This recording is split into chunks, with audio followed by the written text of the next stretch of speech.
इस वक्त हम गोवा मरमत में हैं और डोडा हेडक्वार्टर से लगभग 30 से 35 किलोमीटर की दूरी पे हम हैं और यहाँ पे एक्स एमएलए डोडा शक्तिराज परिहार जी पहुंचे हैं। इनसे बातचीत करते हैं आने का मकसद क्या है और इनका काफ़ी अच्छा वेलकम यहाँ पे किया गया और बातचीत करते हैं इनसे। सर आपका वेलकम है, आज के दिन के हवाले से थोड़ा सा बताएं।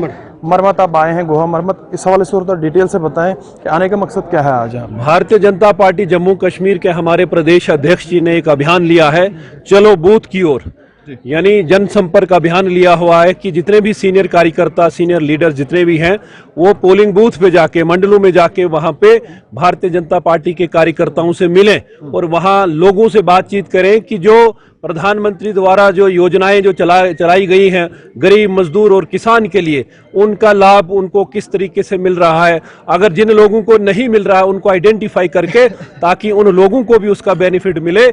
इस कड़ी के चलते हुए आज मेरा यहाँ मरमत हमारा जो मंडल है यहाँ पे आना हुआ।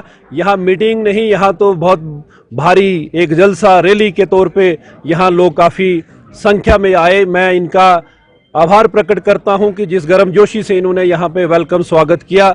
मेरे साथ हमारे प्रभारी जम्मू से जो हमारे ज़िला के हैं बलदेव बलोरिया जी हैं, सह प्रभारी शशि गोस्वामी जी हैं, हमारे मंडल अध्यक्ष और पूरी टीम हमारी आज इस मंडल में यहाँ पे आए थे और लोग बड़े एक्साइटेड हैं। हमने पूरी जानकारी ली है कि किन लोगों को इन योजनाओं का लाभ नहीं हो रहा है, ताकि उन लोगों को भी उन जो स्कीम्स हैं, योजनाएं हैं, उनका लाभ हर व्यक्ति तक पहुँचे। शक्ति जी, थोड़ा हटके सवाल है। गृह मंत्री अमित शाह जी जम्मू कश्मीर के दौरे पे हैं, 2 दिन के दौरे पे हैं।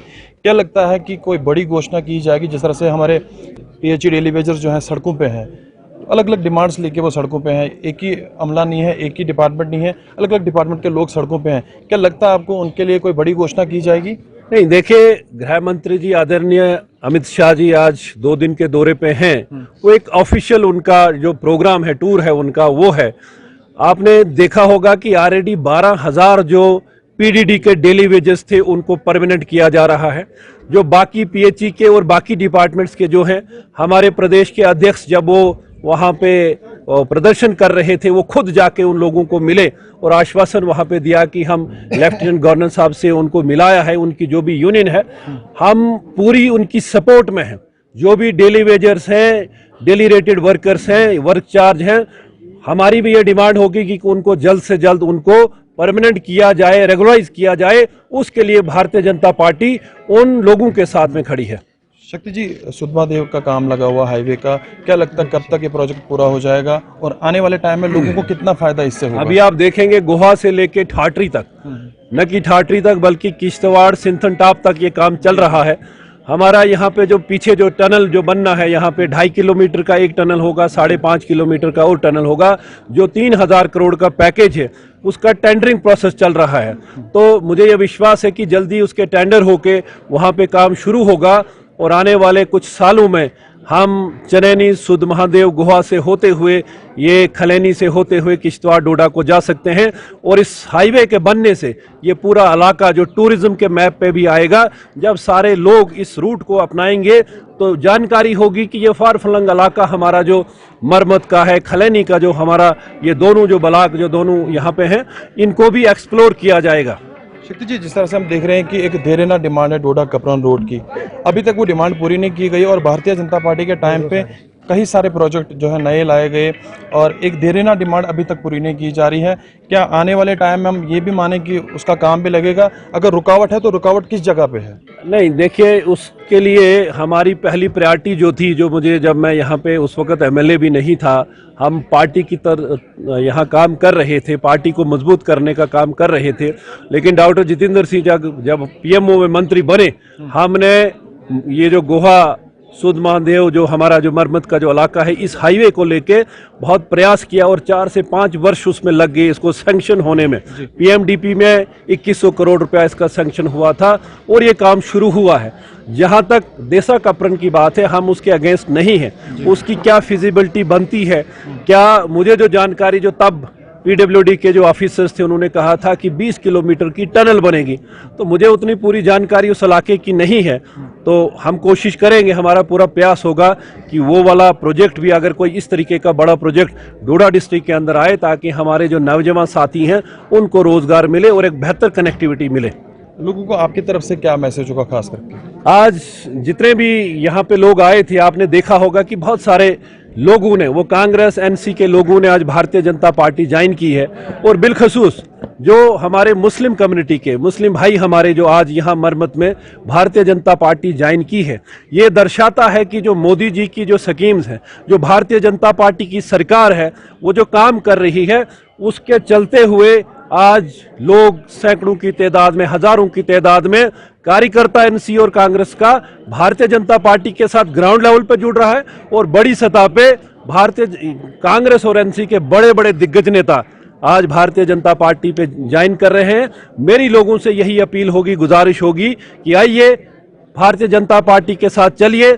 यहाँ हमारा एक ही लक्ष्य और एक ही मकसद है कि डोडा डिस्ट्रिक्ट के अंदर हिंदू मुस्लिम भाईचारा बना रहे और विकास की, डेवलपमेंट की हम राजनीति करें। आज भी लोगों को अगर पानी नहीं, बिजली नहीं, सड़क नहीं, स्कूल नहीं, हॉस्पिटल नहीं, जो बेसिक जो फंडामेंटल राइट्स हैं, उनके लिए हम प्रयास करें ताकि लोगों को ये बेसिक फैसिलिटीज उनको मिले। 6 तारीख को डिलिमिटेशन की फाइनल रिपोर्ट आएगी, क्या लगता है उसके साथ में ही जो है इलेक्शन की घोषणा भी की जाएगी? आपको जानकारी होगी कि honourable home minister Amit Shah ji ने ये कहा कि डिलिमिटेशन के बाद यहाँ पे चुनाव करवाए जाएंगे। प्राइम मिनिस्टर साहब ने भी कहा है और हमें उम्मीद है कि डिलिमिटेशन का प्रोसेस कंप्लीट होने के बाद जम्मू कश्मीर में यहाँ पे चुनाव हो, यहाँ पे इलेक्टेड गवर्नमेंट हो। और मैं ये विश्वास से कहूँगा कि लोगों का जज्बा और जोश को देखते हुए और जिस तरीके से बड़े बड़े नेता भारतीय जनता पार्टी ज्वाइन कर रहे हैं, मैं ये विश्वास से कहूँगा कि सरकार जम्मू कश्मीर में भारतीय जनता पार्टी की बनेगी। बता रहे हैं कि सरकार भारतीय जनता पार्टी की होगी, क्या हम ये भी माने खास करके चुनाव खिते के लोग कि बिजली हमें फ्री मिलेगी, यहीं से बिजली तैयार होकर बाहर जाती है? ना, ये आपने देखा होगा कि यहाँ पे जो प्रोजेक्ट्स जब बने थे, यहाँ पे जो एनसी और कांग्रेस के टाइम पे हमारा यहाँ पे 16,000 ये जो है मेगावाट का आइडेंटिफाइड हाइड्रो पोटेंशियल है। क्या यूटिलाइज कर सके हम 70 सालों में? क्या एनसी कांग्रेस ने किया? आज आपने देखा होगा कि बीजेपी की सरकार आने के बाद आज कितने सारे प्रोजेक्ट्स यहाँ पे, कीरू हो, कवाड़ हो, पक्कल डूल हो, यहाँ तक कि पिछले दिनों रटले हाइड्रो प्रोजेक्ट का काम शुरू हुआ है। मैं ये कहूंगा कि इन प्रोजेक्ट्स के कंप्लीट होने के बाद यहाँ पे बिजली की कोई दिक्कत, कोई कमी नहीं रहेगी। और अभी सांवला कोट पे नजर है कि सांवला कोट का जो 1600 मेगावाट से ज्यादा का प्रोजेक्ट है, उसको भी शुरू करा के, ताकि बिजली की कोई भी दिक्कत न केवल एर्स्टवाइल डोडा डिस्ट्रिक्ट में बल्कि जम्मू कश्मीर में न हो। जिस तरह से आखिरी सवाल मेरा रहेगा, 4 स्टेटों में आपने इलेक्शन, जो 5 स्टेटों में इलेक्शन हुए, 4 जगहों पे आपने जीत हासिल की, क्या हम माने जम्मू कश्मीर के अंदर भारतीय जनता पार्टी कहां पे टिकी हुई है? आपने देखा 5 रियासतों के चुनाव हुए, जिनमें 4 रियासतों में भारतीय जनता पार्टी की सरकार थी और पंजाब में कांग्रेस की सरकार थी। भारतीय जनता पार्टी ने दोबारा से रिपीट किया, एक प्रचंड बहुमत भारतीय जनता पार्टी ने लिया।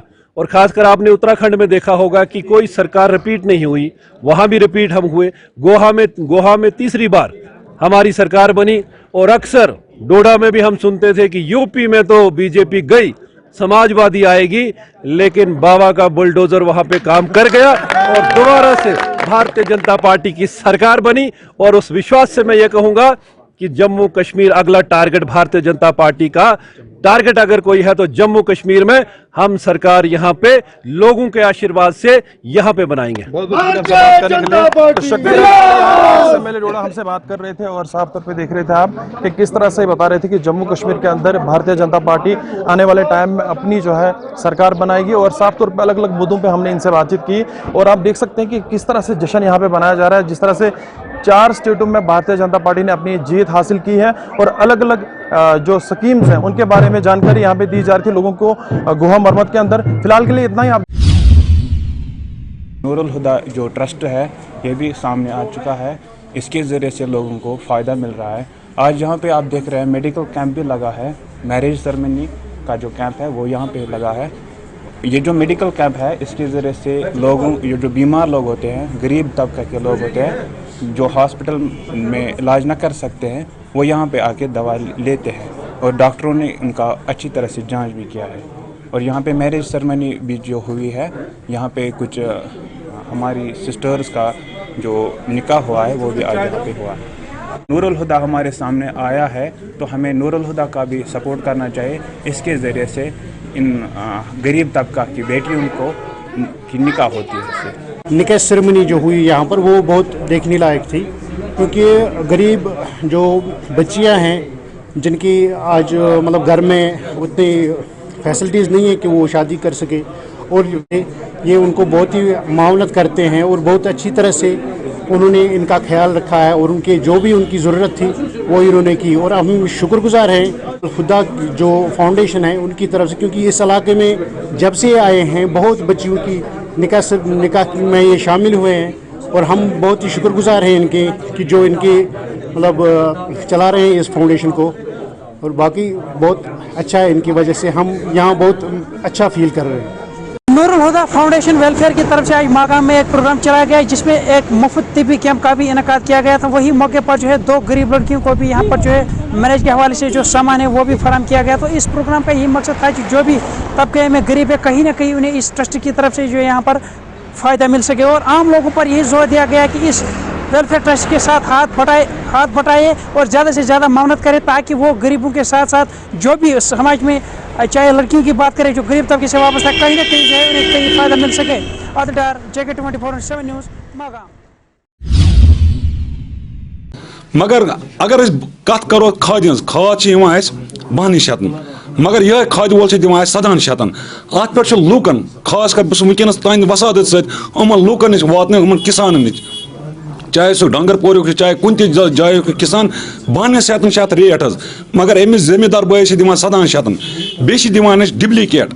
अगर सारे खुद द्रुग आना किसान अना दवा, तुम वो सैनिस स्केप सैनिस मेवस सन कुल खत्म गसान वनकस वतमित कुल षटनस पे। अगर मोन इब्राहिम कॉलोनी वो औरमपुर वो सारी कुल षटित क्या, मगर अस नसा आव कहान वनुक तान आव सैनिस औरमपुरस मज कहान अफसर। बस तहद वसादत सना गवर्नर साहबस बे खास कर पे लूकन जमींदार बायन यह स्कीम सारे खुद असल। बस एप्रिशिएट करान डॉक्टर साहब लूकन यम लूक वनकस औरमपुरस मज जमा गई। इंशाअल्लाह थो इथे पे प्रोग्राम थवान रेतस मज प्रोग्राम थवान यम स्कीम वातान तम बिचारन जमींदारन हावान। मगर स्पेशली यंग यूथ, जो यंग यूथ है कश्मीर में वो दिन ब दिन खराब होने जा रहे हैं, because they are involved in drug addiction, heroin, tablets, whatever. उनको मैं ये कहना चाहता हूँ कि आप आइए, कम फॉरवर्ड। ये जो मशरूम कैसे डॉक्टर साहब ने बोला कि कैसे मशरूम उसकी पैदावार कम कैसे हम बढ़ाएंगे और कैसे हम ये कल्टीवेट कर सकते हैं। उन्होंने बोला कि एक कमरा हमें चाहिए, सिंपली एक कमरा चाहिए। उस कमरे में लगभग 40 या 50 बैग रख सकते हैं हम। उन 40-50 बैग से हम करीबन 30 से 50 हज़ार रुपया कमा सकते हैं। घर में बैठकर हमारी जो हाउस वाइफ है वो भी कर सकते हैं, ज़्यादा मेहनत की ज़रूरत नहीं है। कहूँ कि कम फॉरवर्ड आप आगे आए, और ये जो कल्टीवेशन उन्होंने बोला कि मशरूम कैसे हम कल्टीवेट कर सकते हैं, आप आए। उसमें टाइम की भी ज़रूरत ज़्यादा नहीं है, पैसों की भी ज़रूरत नहीं है, लैंड की भी ज़रूरत नहीं। It is very easy to cultivate. सख शुक्रगुजार आज जो तुम कह मौका यनुक मतलब तमाम किसान तरबियत दिख तुम क्या करो, मतलब सब्जी खतर सारी सब्जी बनावान, बे मशरूम बनावान कह वन दिमो तरबियत मशरूम यह तुम पन्नस गरस मज इंसान खतर ठीक तो यह बनाए तमिस खतर ठीक, फायदे तुस खेन खतर ठीक।